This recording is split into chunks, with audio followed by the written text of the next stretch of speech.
Well, this is Dr. Luc Peter de Vries. Welcome to the webinar on cognitive functions. Cognitive decline is very common in the elderly and represents one of the most feared aspects of aging. There are different kinds of cognitive aging, as illustrated in the figure below. Superagers, far less than 10% of the older population, reach late life with cognitive functions, especially memory, of individuals 30 years younger. Usual cognitive aging, the majority of elderly, instead refers to a gradual decline in cognitive functions as people age. They do less well compared to younger people in tasks assessing, for instance, speed of processing, working memory, learning and retrieving new data, divided attention, and so on.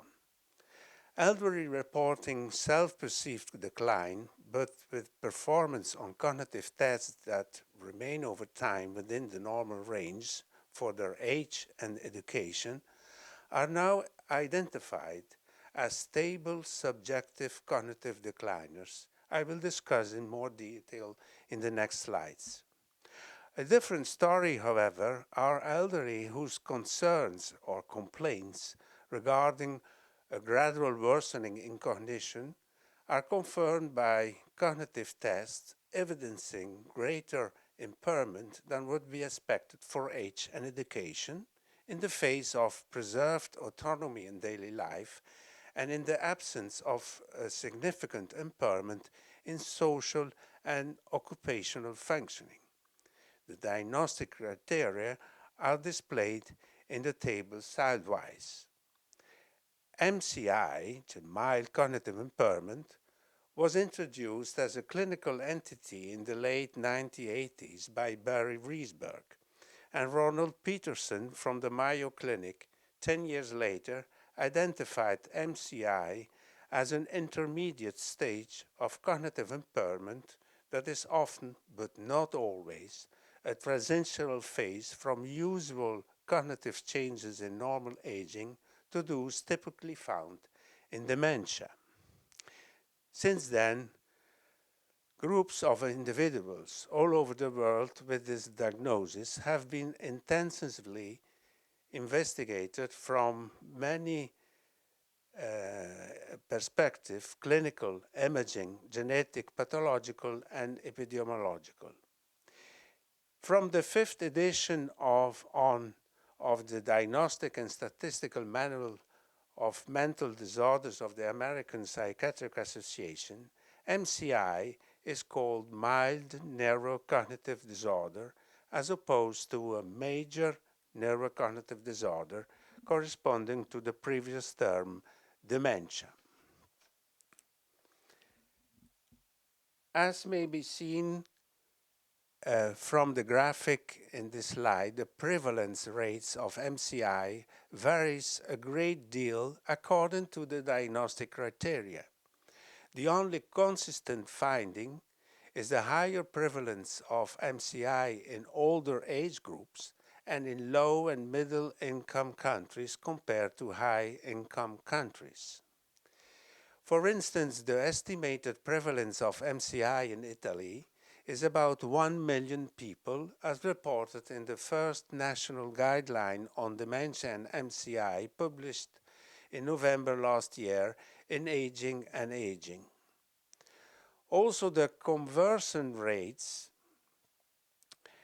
are highly variable, again in function of the adopted criteria, but also based on the setting studied. Means community population versus clinical population, people who came to memory clinics.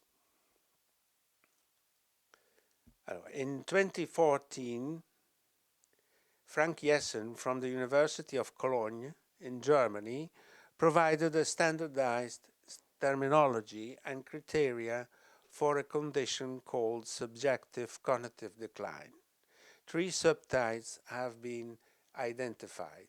The first is the reversible subjective cognitive decline.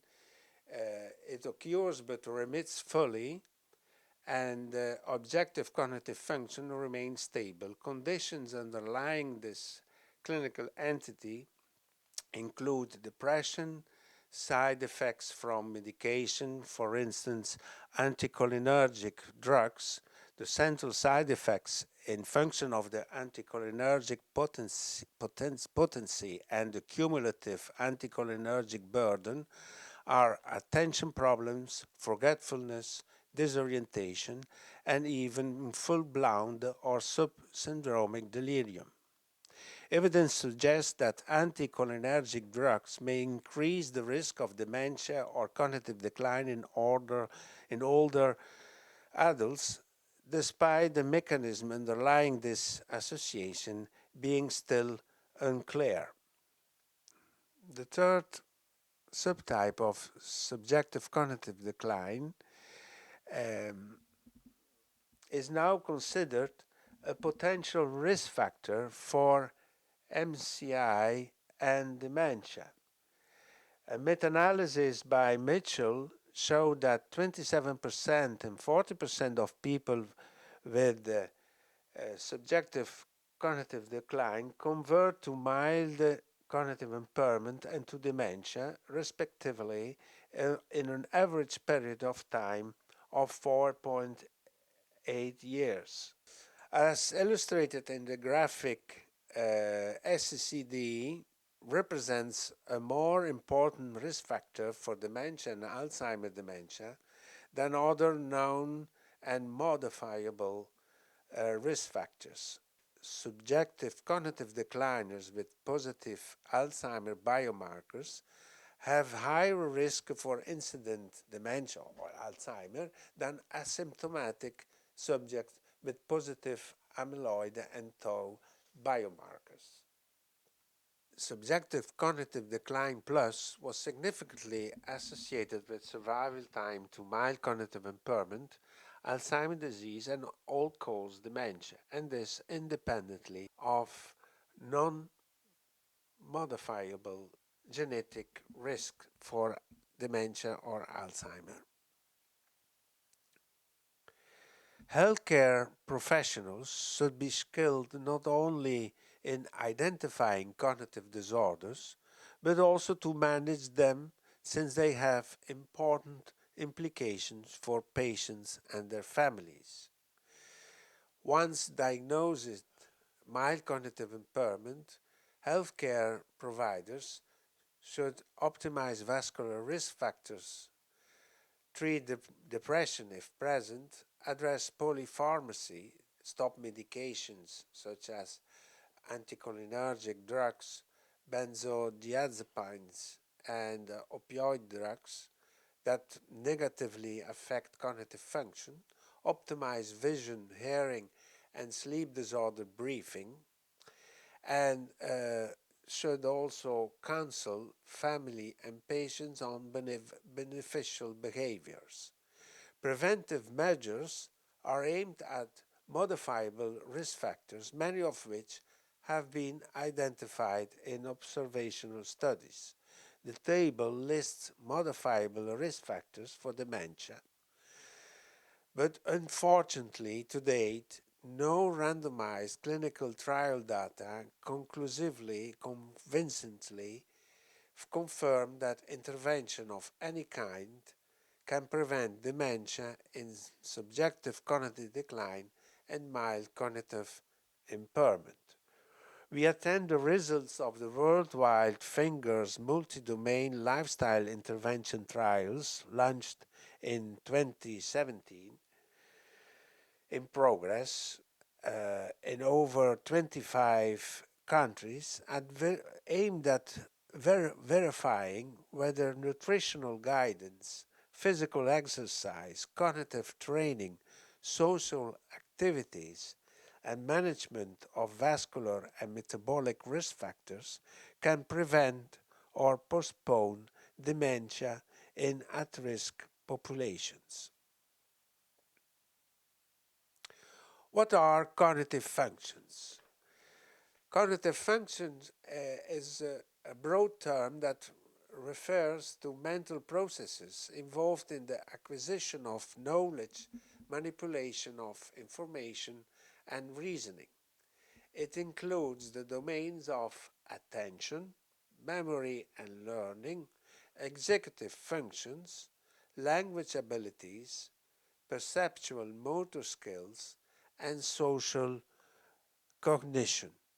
I'll use the 6 neurocognitive domains specified by the 5th edition of the Diagnostic and Statistical Manual of Mental Disorders to explain the main cognitive functions that are important for the maintenance of daily self-sufficiency and which are routinely investigated to verify cognitive functioning along a cognitive continuum from usual aging to mild and major neurocognitive disorders.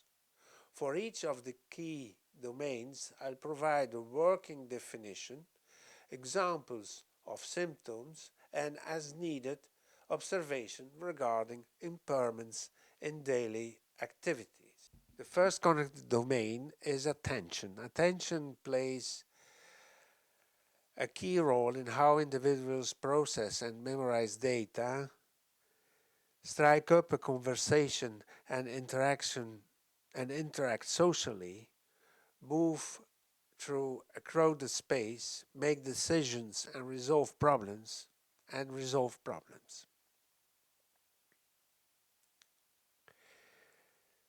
Attention is not a one-size-fits-all ability. There are at least 4 areas of attentiveness.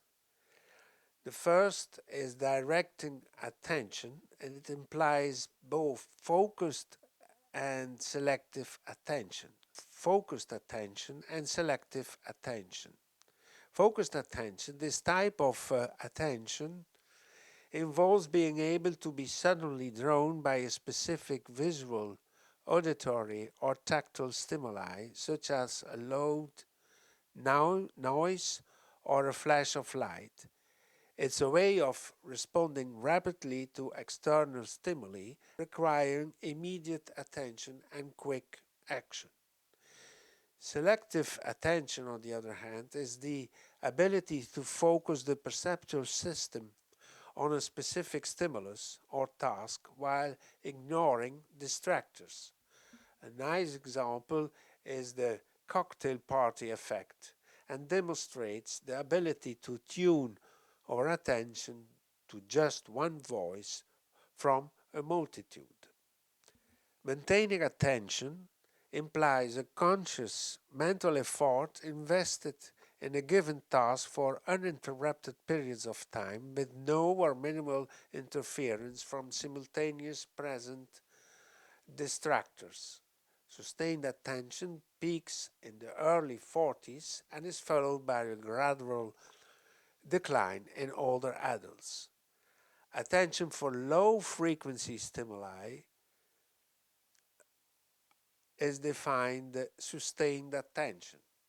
For instance, a soldier standing guard in the tower of a fortress in an isolated place. Attention for high frequency stimuli is called focus attention. For instance, a worker checking the products on an assembly line for manufacturing defects. Pending the appearance of a stimulus, preparatory attention, waiting for the green light of a traffic light. Alternating attention. This type of attention involves effortlessly shifting attention between 2 or more things with different cognitive demands. For instance, take working on an assignment and receiving a phone call. Once you hang up, you continue your assignment. This type of attention is also required in language processing, such as in bilingual individuals who shift their attention between speaking 2 different languages at the same time. The last type of attention is divided attention, necessary for multitasking or processing multiple sources of information simultaneously. For instance, on the highway, the driver can converse with the passenger who is sitting next to him. He can adjust the air conditioner, can search his favorite radio channel, can keep an eye on his children sitting behind, and so on.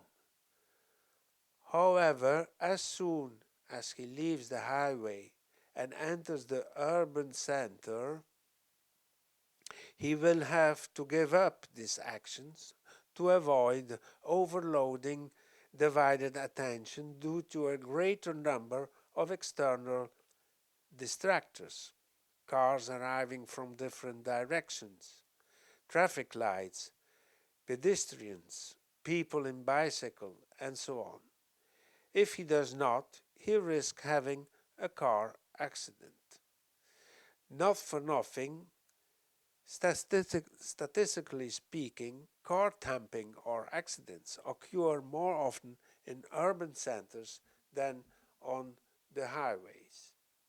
Let's explore now learning and memory. They are closely related concepts.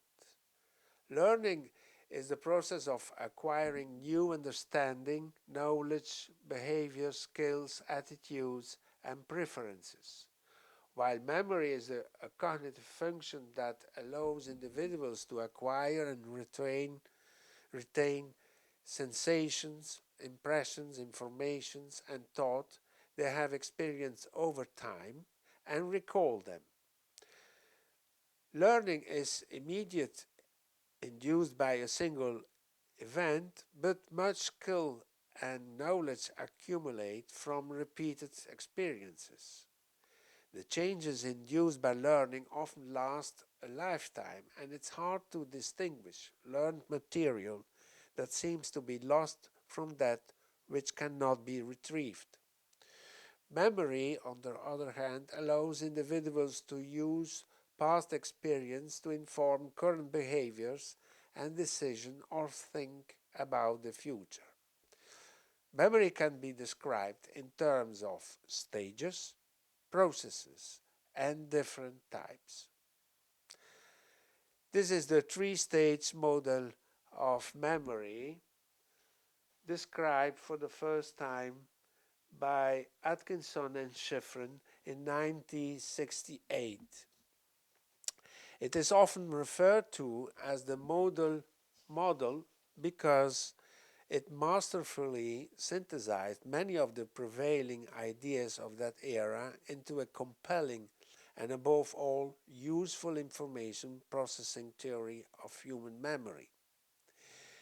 Last year, the Journal of Memory and Language republished the 1968 paper, accompanied by an article on its historical.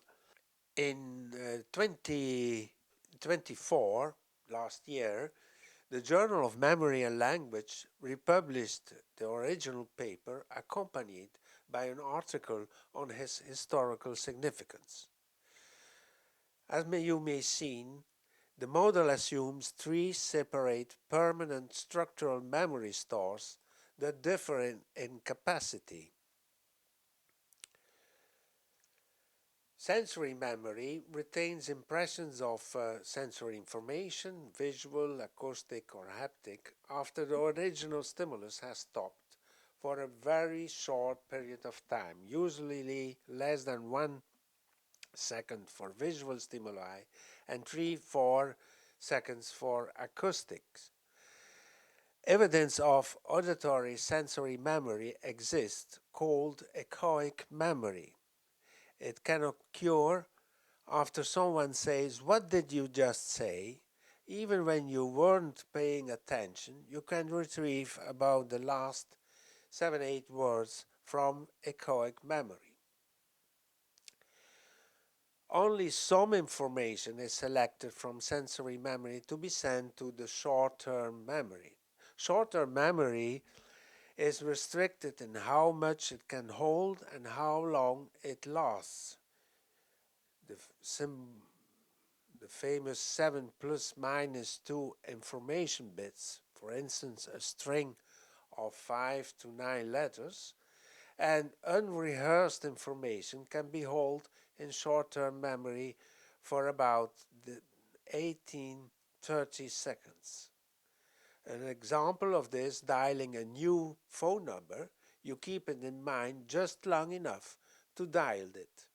Information in short-term memory can either fade due to decay, be displayed, or get transferred to long-term memory through processes like rehearsal or other effortless processing strategies. Long-term memory has a virtually unlimited capacity, unlike short-term memory, and can store informations for years or even a lifetime, and retrieval does not require keeping them in mind all the time.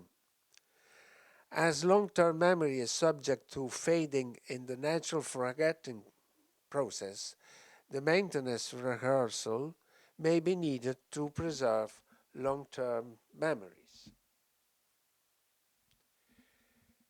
Encoding, storage, and retrieval are the three memory processes. A difference of the above memory stores, the control processes are used at the discretion of the subjects. Alors, encoding is the process of converting physical stimuli into a form that the brain's memory system can interpret and use it. Acoustic encoding for sounds, words, and music, visual encoding inputs of images, and semantic encoding inputs of words and their meaning. Encoding can occur automatically or effortfully. If the information is deemed important or useful, it is transferred to long-term memory for extended storage. Because long-term memory must be held for indefinite periods of time, they are stored or consolidated in a way that optimizes space for other memories. Retrieval is the calling back of stored information when needed.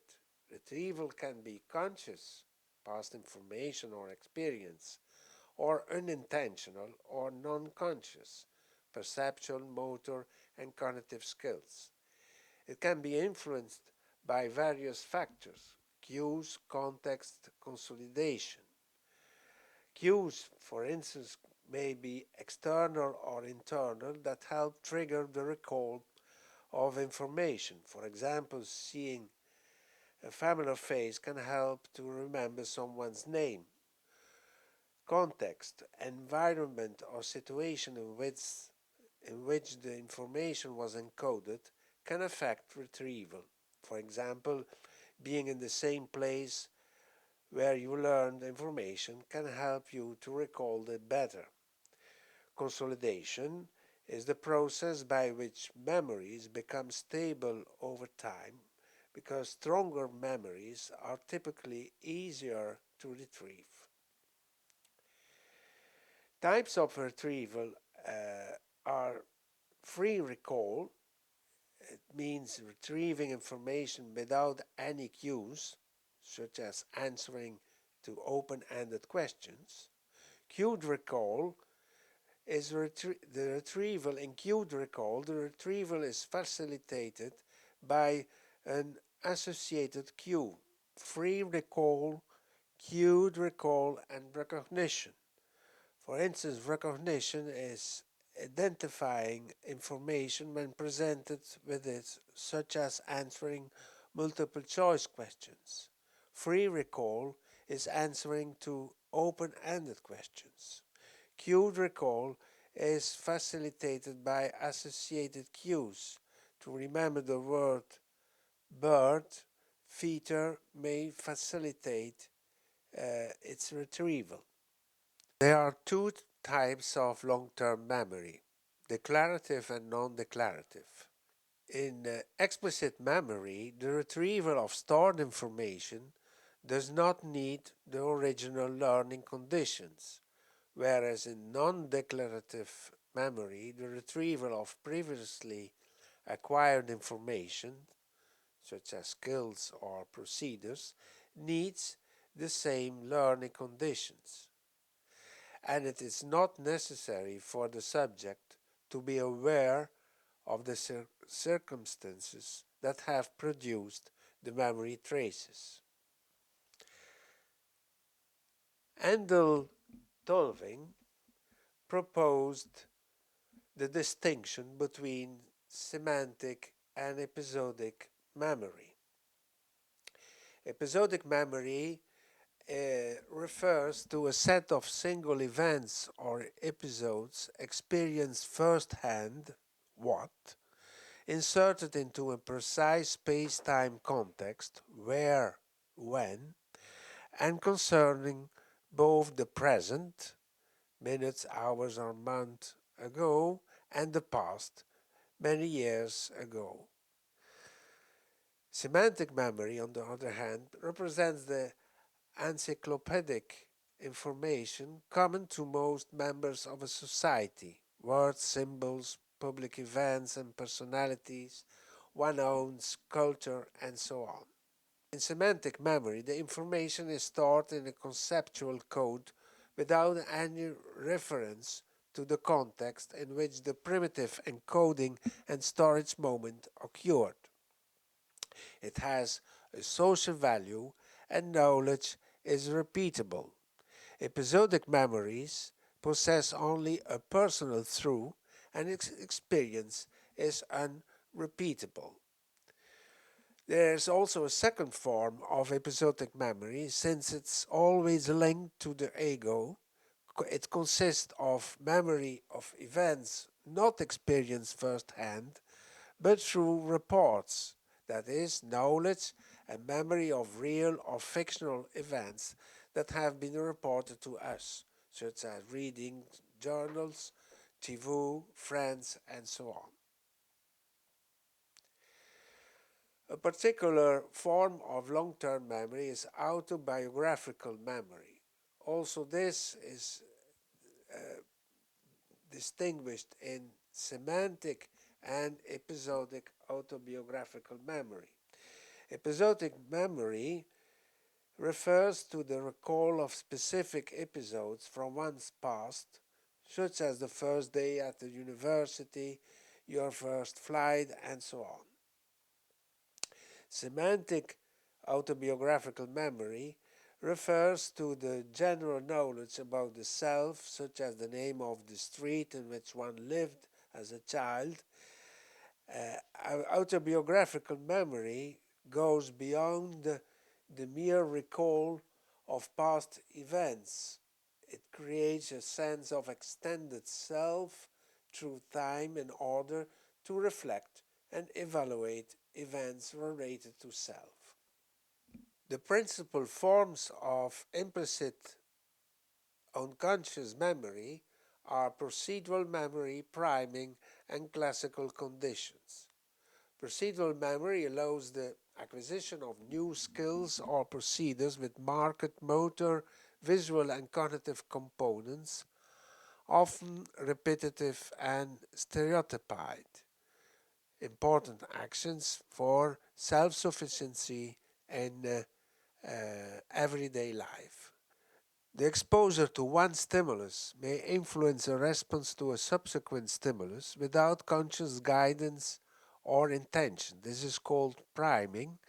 For instance, the word nurse may be recognized more quickly following the word doctor than following the word bread.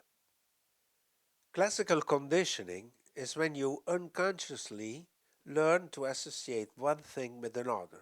An example of emotional memory is feeling anxious when you see a dog because you were bitten by one as a child.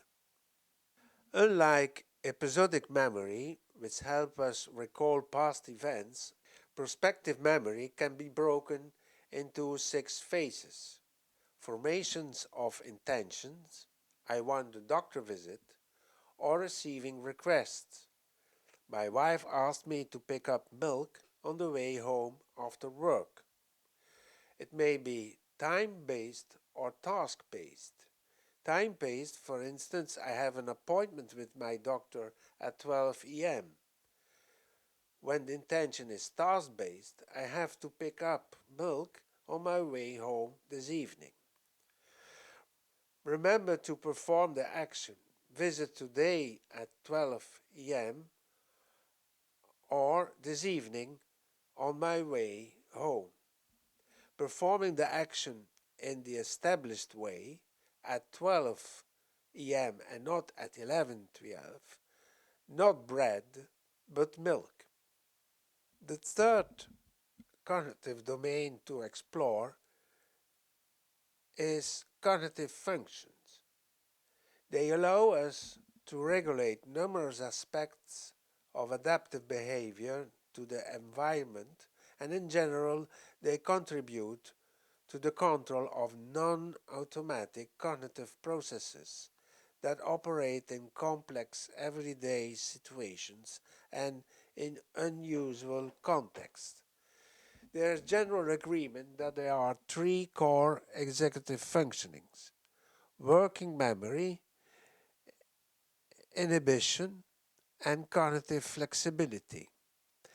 From these, 3 higher order executive functions are built: reasoning, problem solving, and planning is synonym of fluid intelligence. The first core executive function is working memory according to the model of Alan Badley. Working memory has a central executive and coordinates 2 slave systems: the phonological loop, which deals with spoken and written material, and the visual spatial sketch that processes visual and spatial information through visual input or mentally evoked objects or spaces from long-term memory.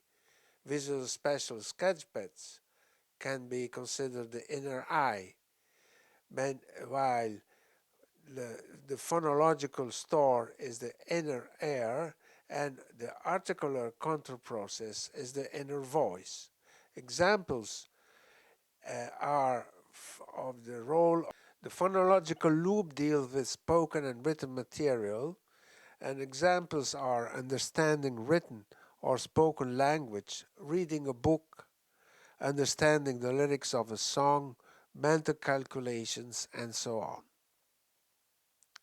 Examples of the visual spatial sketchpad are, for instance, looking at a map on a smartphone and understanding which direction to follow in the space in front of us, rearranging mentally room furniture, reading instructions on how to assemble a piece of furniture, and translating them into action plans. Working memory is critical for knowing what to inhibit, and inhibiting environmental or internal distractions is critical for staying focused on the working memory contents of interest. In working memory, it's critical for knowing what to inhibit.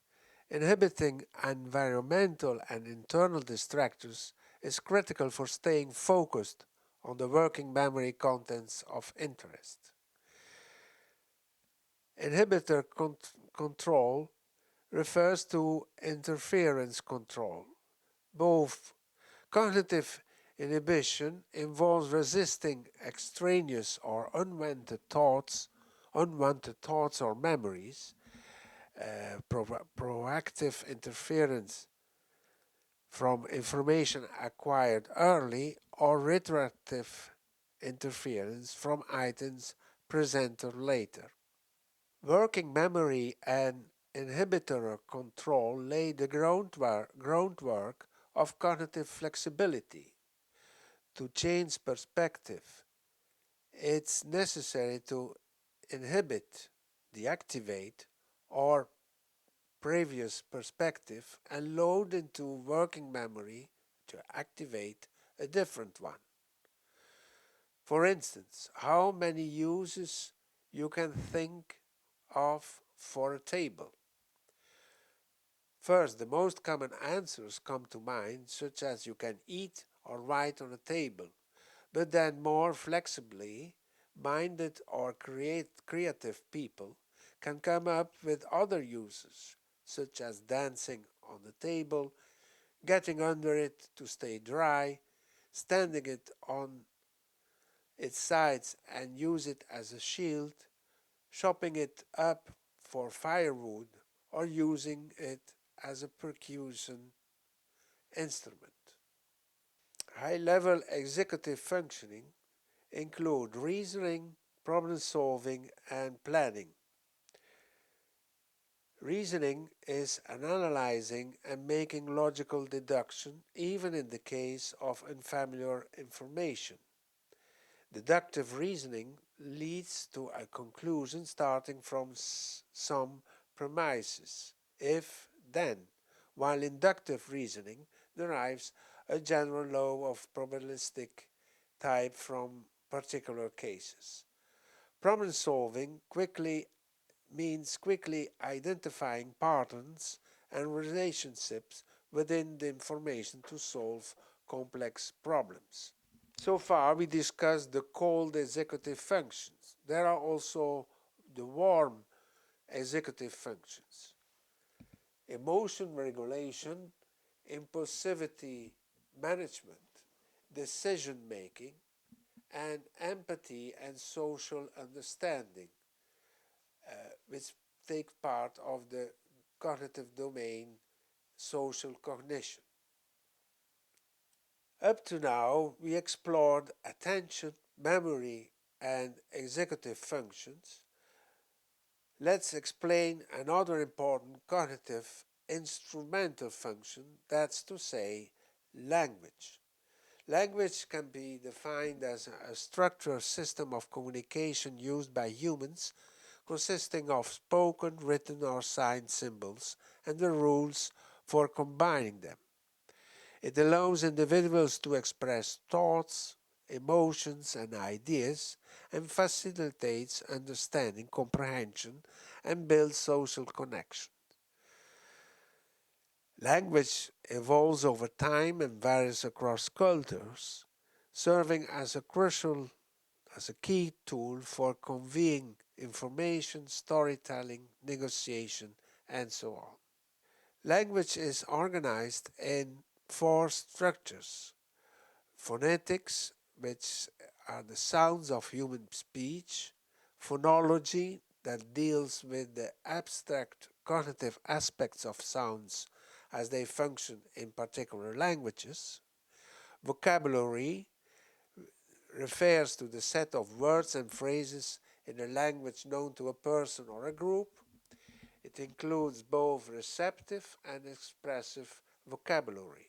Grammar is the comprehensive set of rules governing how sentences are formed in a language, while syntax specifically refers to the order of words and phrases to create well-formed sentences.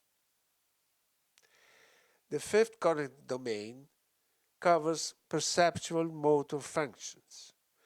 It refers to the process of taking in, organizing, and interpreting sensory information. Motor skills refers to the ability to control body movements, including movements of the eyes. There is a mutual dependency between perceptual information and voluntary motor activity. We have four levels of awareness.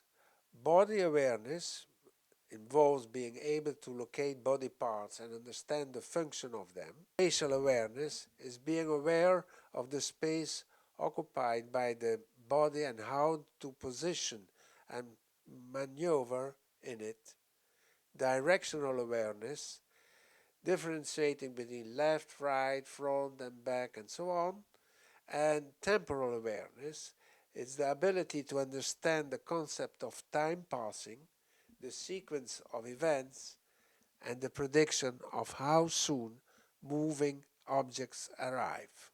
Examples of perceptual motor functions and daily activities are finding way when driving, especially if rerouted, finding way back to your car in a crowded parking, crossing a busy road without a pedestrian crossing, or pedestrian, pedestrian. Allora, ricomincio.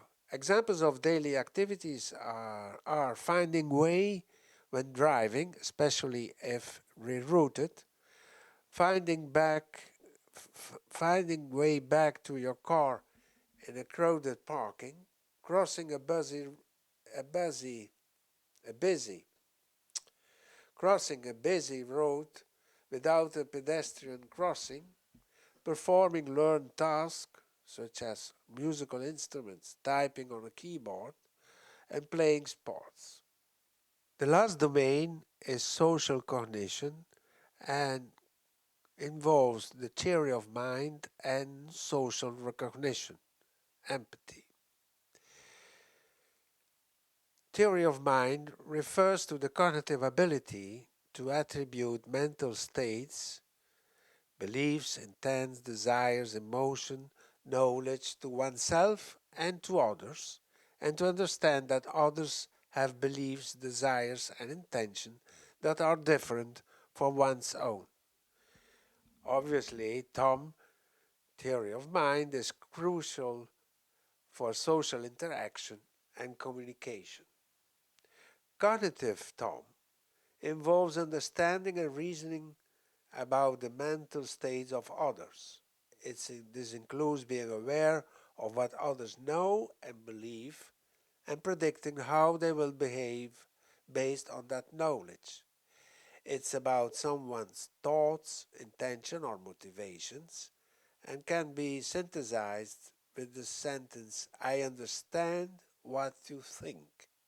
Affective theory of mind, also called cognitive empathy, focuses on the ability to understand and predict emotions in others. It refers to the capacity to recognize and respond correctly to other people's feelings.